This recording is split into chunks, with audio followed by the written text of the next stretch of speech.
Dion Fortune Cabala Mística. Capítulo 23 HOD, el octavo Sepira. Título, Od, Jod, la gloria, letras hebreas, Bau, Dalet. Imagen mágica, un hermafrodita. Posición en el árbol, al pie del pilar del rigor. Texto yetzirático, el octavo sendero es llamado la inteligencia absoluta o perfecta, porque es el instrumento de la primordial, la cual no tiene raíz en la que ella se pueda implantar, sino es en los lugares ocultos de Gedula, del cual emana su esencia. Nombre divino, Elohim Tzaboat, el dios de las legiones. Arcángel, Michael, Mikhael. Orden angélico, Beni Elohim, los hijos de Dios. Chakra mundano, Kokab, Mercurio. Experiencia espiritual, visión del esplendor. Virtud, veracidad.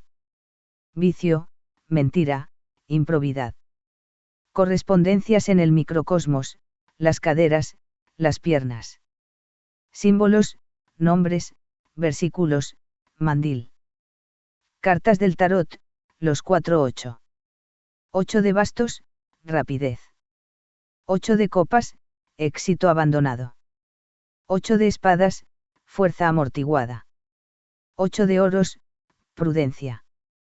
Color en Atzilut, violeta púrpura. Bria, naranja. Yetzira, rojo bermejo. Asia, negro amarillento, moteado en blanco.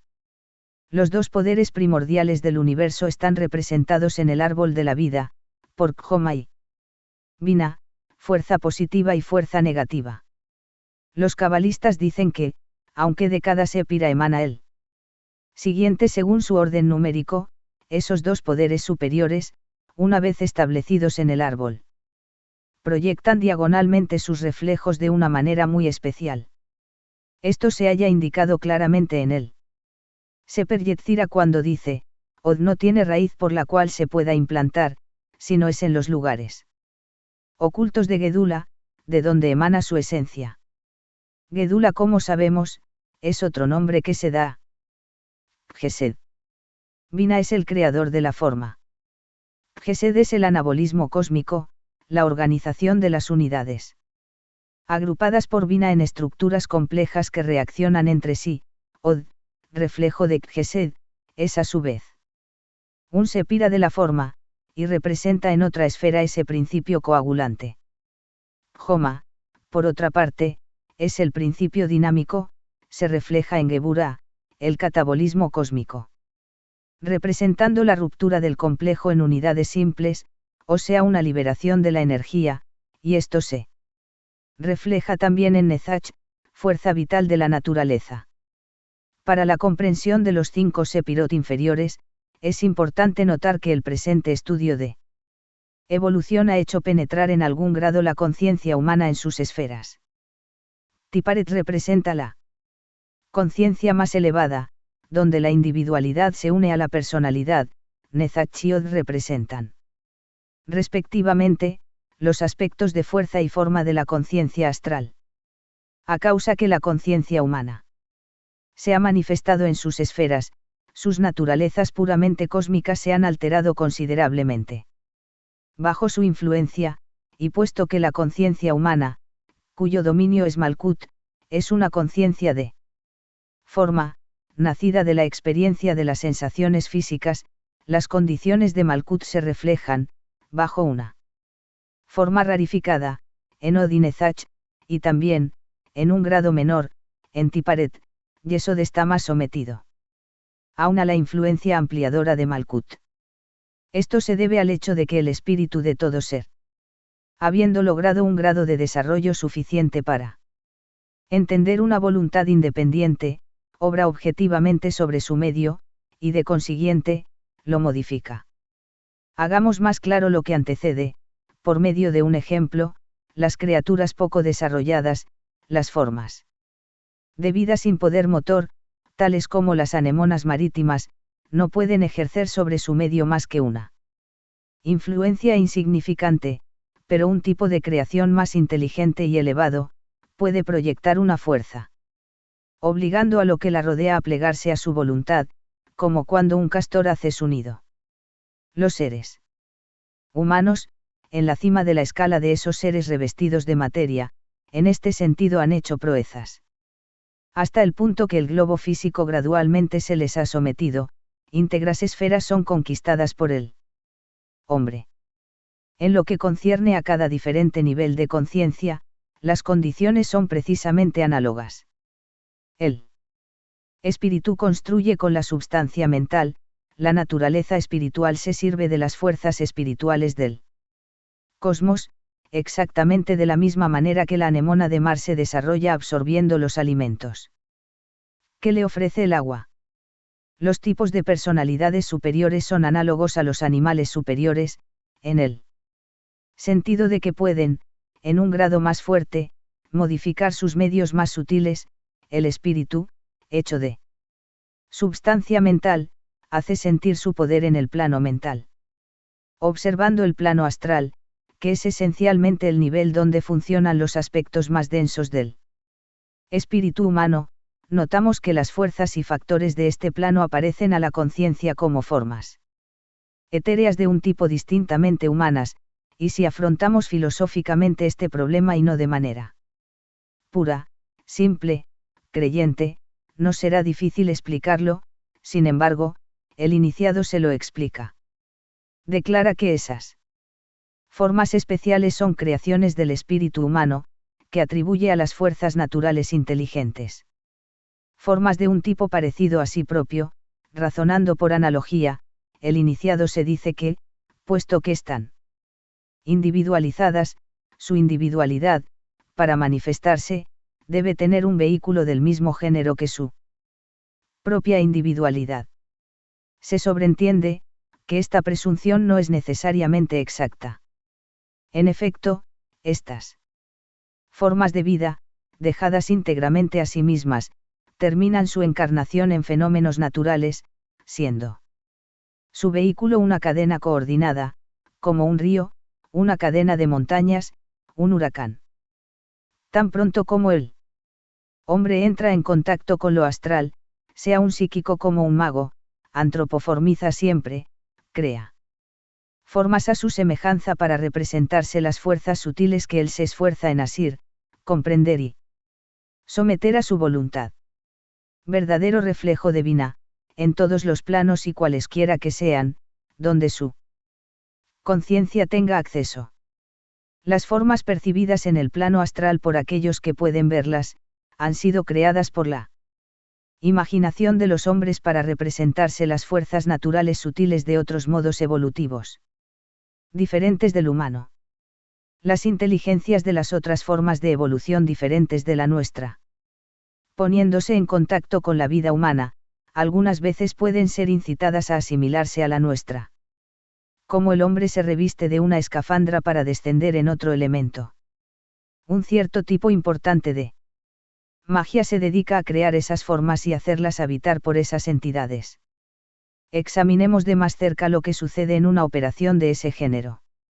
El hombre primitivo, mucho más psíquico que el civilizado, no estando organizado su espíritu por la educación, intuitivamente sabe que hay una existencia sutil detrás de alguna fuerza natural altamente diferenciada, diferente de otras fuerzas parecidas. Los hombres están más al corriente de estas cosas en su subconsciente, de lo que de ordinario quieren admitir. No es por casualidad que hablamos de lo femenino de un navío, y que decimos, nuestro padre Támesis. Un salvaje, pues, sintiendo esa vida en los fenómenos, intenta entrar en contacto con ella y, si es posible, aliarse. Como evidentemente no lo puede dominar, debe parlamentar con ella, de la misma manera como lo haría con otras vidas incluidas en los cuerpos de otra tribu. Para parlamentar, es menester un lenguaje, no es posible entenderse con una fuerza muda. El salvaje, razonando por analogía, según sus primitivos métodos, piensa que los seres que causan los fenómenos habitan en un reino parecido al reino, en que se suceden sus propios sueños, los sueños de una vida despierta se parecen a los del ensueño, con la ventaja que están sometidos a su voluntad, por tanto, se esfuerza en aproximarse a esos seres entrando en sus esferas, es decir, que forma un sueño en estado de vigilia, una imaginación consciente, tan próxima como sea posible a las visiones nocturnas. Si sabe concentrarse con fuerza, puede abandonar su conciencia de vigilia y entrar en un estado determinado voluntariamente. Para poder llegar a este fin, construye una imagen mental propia para representar el genio del fenómeno natural con el que anhela entrar en contacto, repite muchas veces este esfuerzo, adora la imagen obtenida, le dirige plegarias y la invoca. Si la invocación es ferviente, el ser en cuestión la percibe telepáticamente, y su atención e interés pueden ser despertados de esa manera. Si las plegarias y los sacrificios son agradables para su naturaleza, puede conseguirse una cooperación. Gradualmente, este ser desconocido llega a domesticarse, aprisionarse, finalmente, puede consentir a animar la imagen mental destinada a servirle de vehículo. El éxito de esa operación depende, ante todo, de la medida en que el operador pueda apreciar simpáticamente la naturaleza del ser invocado, tiene éxito en la proporción en que el temperamento humano participa de esta naturaleza. Si hay éxito, se produce la domesticación de una fuerza de la naturaleza dada, y la encarnación de esta fuerza en la forma que han construido sus adoradores. Mientras la forma astral es mantenida viviente por él. Rito de adoración conveniente emanante de los adoradores susceptibles de entrar en comunión simpática con esta especie de vida, existe un Dios encarnado con el cual es posible un contacto y que ha descendido al rango de la percepción humana. Si la adoración cesa, el Dios en cuestión desaparece y se reintegra al seno de la madre naturaleza. Si vienen otros adoradores que sepan construir una fuerza adecuada y estén dotados de la simpatía de imaginación para invocarlo, la tarea de animar una vez más la vida que se ha alejado, será relativamente simple, en todo caso, no será peor que acercarse con un puñado de alfalfa a un caballo que se ha escapado. Algunos podrían decir que esto es una especulación fantástica y una abstracción puramente dogmática. ¿Cómo podemos saber que esta es la manera en que procedía el hombre primitivo? Porque es justamente el método que ha transmitido la tradición de los misterios, desde los tiempos más remotos, porque, empleado por cualquiera que sepa concentrarse como es menester y esté al corriente de los símbolos deseados para construir las diferentes formas, el método no falla, y la llama de los altares atrae nuevamente al antiguo Dios. Resultados definidos aparecen en la conciencia de los adoradores, si emplean la técnica espiritista, y si un médium está entre ellos, no dejarán de producirse fenómenos sorprendentes, pero previstos. Este método es empleado en la misa por los sacerdotes que saben. En la Iglesia romana, hay dos clases de sacerdotes, el clérigo parroquial oficial, y los sacerdotes de las órdenes monásticas, que tienen una misión interior y, en consecuencia, trabajan.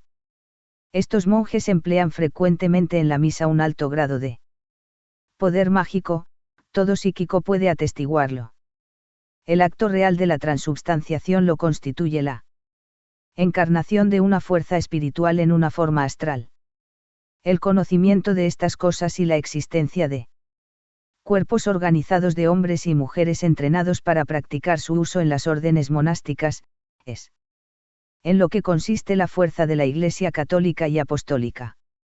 La falta de este saber secreto es lo que constituye la debilidad de las comuniones cismáticas, deficiencia que hace a los rituales anglicanos, con respecto a los rituales romanos, aun en sus ceremonias más amplias, lo que el agua es con respecto al vino.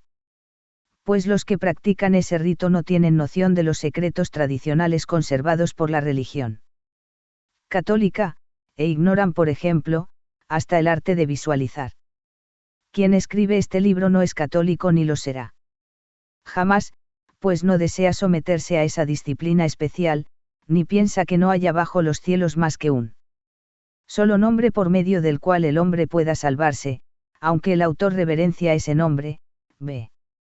Donde está el poder y, una vez visto, lo respeta.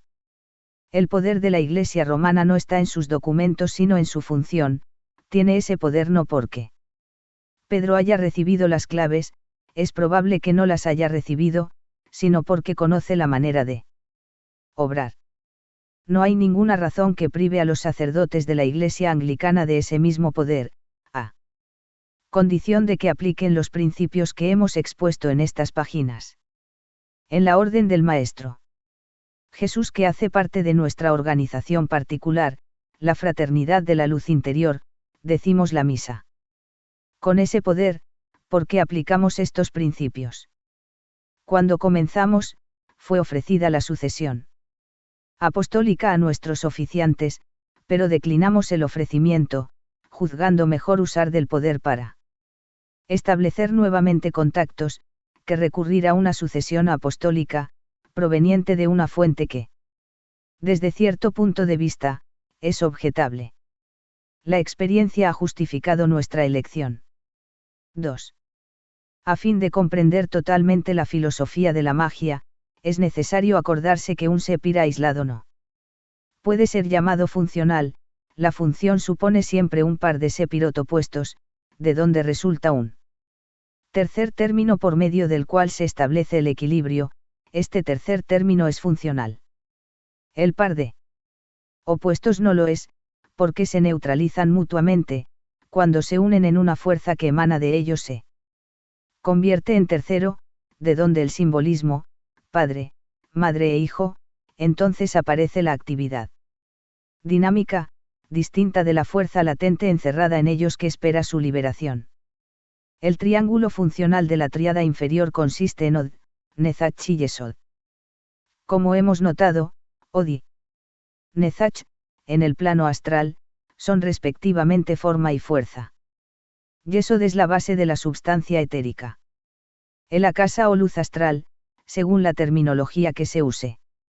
Especialmente, Od es la esfera de la magia. Porque es la esfera donde aparecen las formas, es, pues, aquella en que el mago puede obrar, porque es su espíritu el que formula las formas, y es su voluntad la que las liga a las fuerzas naturales de la esfera de Nezach, las que luego las animan.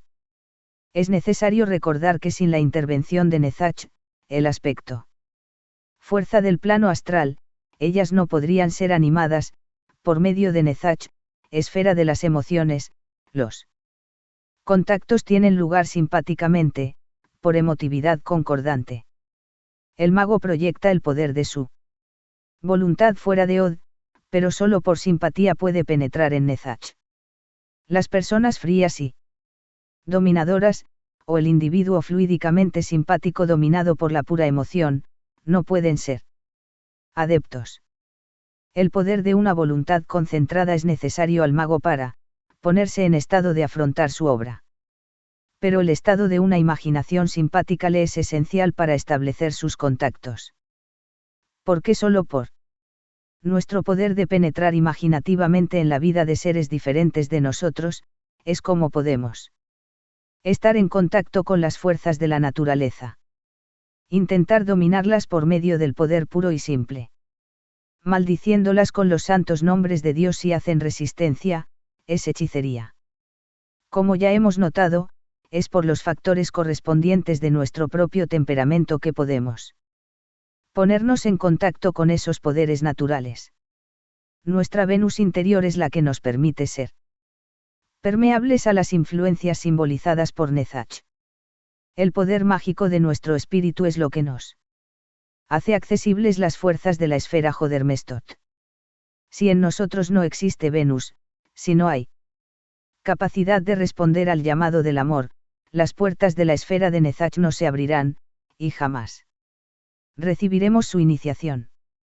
Asimismo, sin capacidad mágica, producto de la imaginación intelectual, la esfera de Od será un libro cerrado para nosotros. No podemos actuar en una esfera, sino después de haber franqueado la iniciación correspondiente, la que, en lenguaje de los misterios, confiere los poderes de esa esfera. En el trabajo técnico de los misterios, estas iniciaciones son conferidas, en el plano físico, por medio del ceremonial que puede ser eficaz o no. El punto secreto de este problema consiste en el hecho de que no se puede despertar una actividad que no exista ya en forma latente. El verdadero iniciador es la vida. Las experiencias vitales estimulan y activan nuestras capacidades personales, en la medida que las poseemos.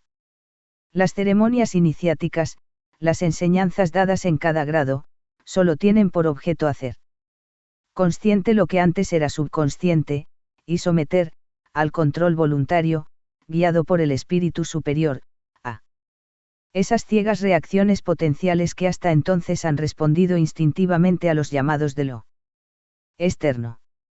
Es menester tener en cuenta que es en la medida en que nuestras capacidades de reaccionar se eleven por encima de la esfera de los reflejos emocionales para llegar al control racional, que se convierten en poderes mágicos.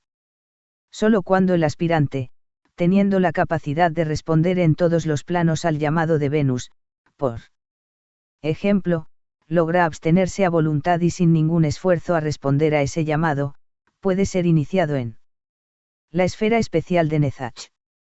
Es por ello que se dice que el adepto puede servirse de todo, pero no depender de nada. Para aquellos cuyos ojos estén abiertos, estos conceptos son prefigurados en el simbolismo de Od. El texto Yetziratico declara que Od es la inteligencia perfecta, siendo el instrumento intermediario de la primordial.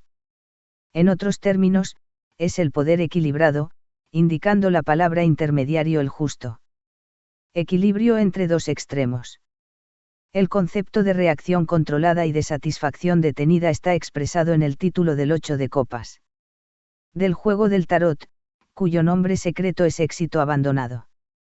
La serie de copas, en el simbolismo del tarot, está sometida a la influencia de Venus y representa los diversos aspectos, las diversas influencias de Eros.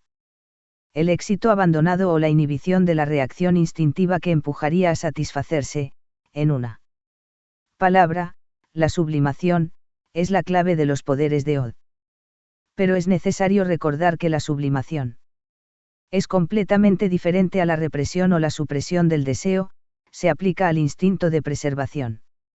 Como al instinto de reproducción, ambos están estrechamente asociados por la opinión general. El mismo concepto reaparece en el título secreto del 8 de espadas, que es el señor de la fuerza amortiguadora. En estas palabras tenemos una clara imagen de la suspensión, de la detención de algún poder dinámico que se trata de someter al control. En el 8 de oros, que representa la naturaleza de Od manifestada en el plano físico, tenemos el señor de la prudencia, también una influencia combativa y restrictiva. Pero todas esas cartas negativas y de inhibición se resumen en el significado del 8 de bastos, el cual representa la acción de la esfera de Od. En el plano espiritual, estas cartas tienen por nombre el Señor de la rapidez. Vemos, pues, que la energía dinámica de los planos superiores llega a ser utilizable, por una serie de inhibiciones y restricciones en los planos inferiores.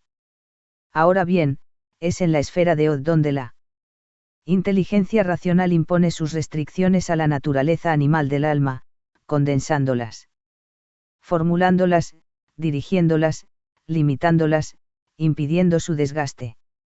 Esta es la operación de magia que obra por medio de símbolos.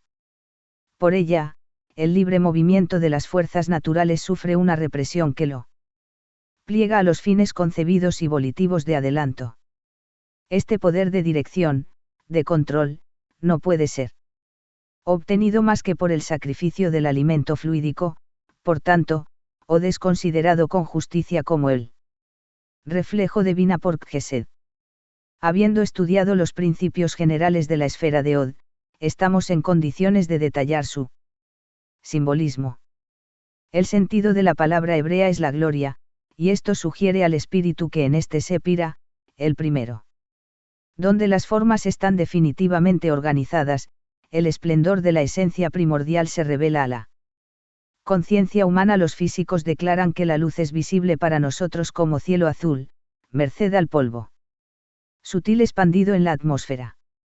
Una atmósfera sin polvo sería completamente obscura para nosotros. Lo mismo es en la metafísica del árbol. La gloria de Dios no puede resplandecer más que en las formas que la manifiestan. La imagen mágica de Od debe ser atentamente meditada. Aquellos que hayan comprendido lo que precede, verán hasta qué punto la naturaleza dinámica y formal de la obra mágica se resume en este símbolo de un ser en quien se encuentran reunidos los elementos masculino y femenino. Od es esencialmente la esfera de las formas animadas por las fuerzas de la naturaleza. Inversamente, es también la esfera donde las fuerzas de la naturaleza revisten una forma sensible. El texto yetzirático ya ha sido examinado en detalle y, a este respecto, el lector podrá referirse a lo que precede.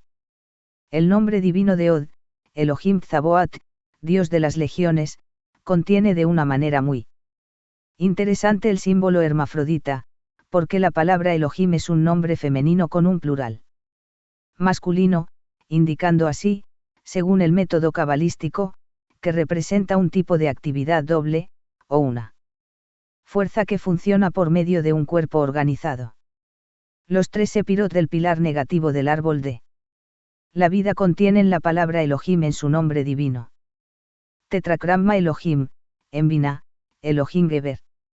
En Guebura, y Elohim Tzaboat, en Od. La palabra Tzabaot significa legión o ejército. Vemos así aparecer la idea de la vida divina manifestándose en Od por medio de una legión de formas dinámicamente animadas, por oposición a la actividad puramente fluídica de Nezach. La atribución del poderoso arcángel Mikhael a Od nos ofrece materia para reflexionar. Siempre se representa a este arcángel pisando una serpiente y traspasándola con una espada, y teniendo a menudo en su mano una balanza, símbolo del equilibrio, lo cual expresa la misma idea que el texto yetzirático. Instrumento de lo primordial. La serpiente que el gran arcángel pisa no es más que la fuerza primitiva, la fálica serpiente de los freudianos. Este jeroglífico nos enseña que la prudencia restrictiva de Od es lo que mutila la fuerza primera y le impide franquear sus límites. Es bueno recordar que la caída está simbolizada en el árbol por la gran serpiente, cuyas 7 cabezas rebasan los límites que se le han asignado, y eleva hasta Daat mismo su cabeza orlada de una corona. Es muy interesante observar la manera en que los símbolos se entrelazan unos con otros, permitiendo descifrar su sentido y poner, así, su substancia en posesión del cabalista cuando está en contemplación. El orden angélico que funciona en Od es el de los Beni Elohim, hijos de los dioses. Aquí volvemos a encontrar el concepto del dios de las legiones o ejércitos. Es uno de los conceptos capitales de la ciencia secreta, concerniente a la labor del Creador a través de sus intermediarios.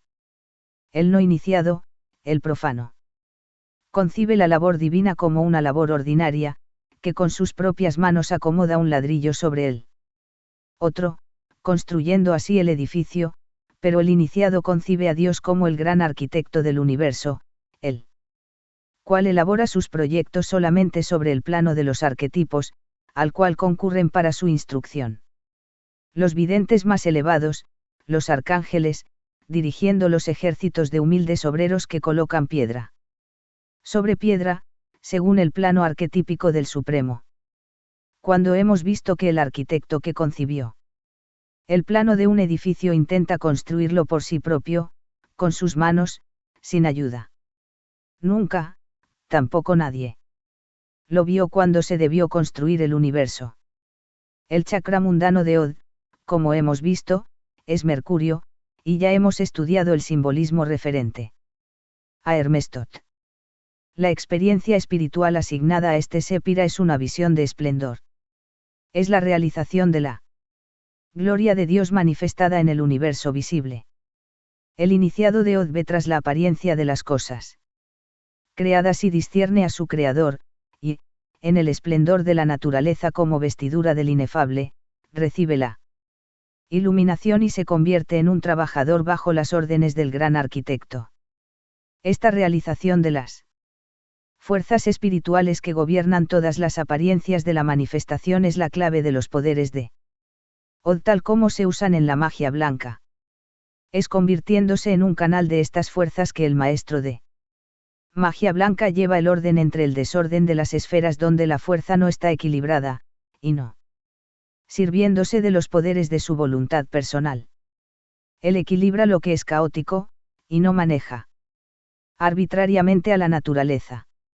En esta esfera de Hermestot, dios de la ciencia y de los libros, cuán claramente vemos que la virtud suprema es la veracidad, y que, por el contrario, el aspecto adverso revela en Mercurio el dios de los ladrones y de los malhechores más ladinos.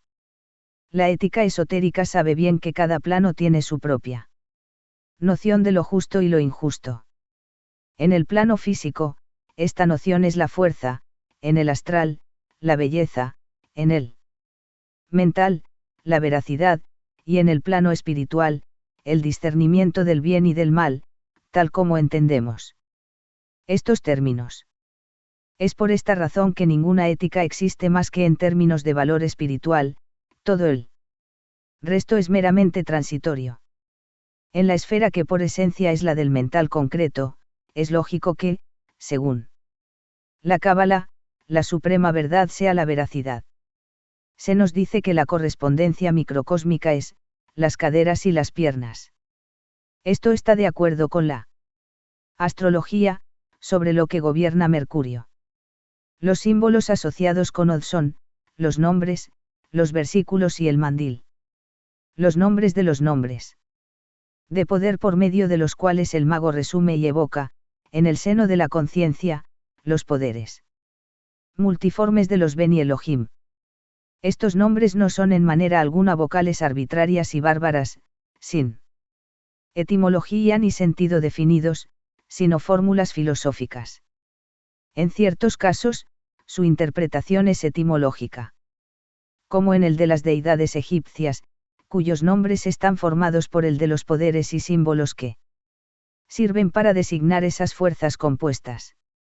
Pero en todo sistema mágico de origen cabalístico, los nombres mágicos son formados, con auxilio del valor numérico de las consonantes de este o aquel alfabeto sagrado, porque hay una cábala griega como asimismo una cábala hebrea, siendo esta última la más conocida de todas.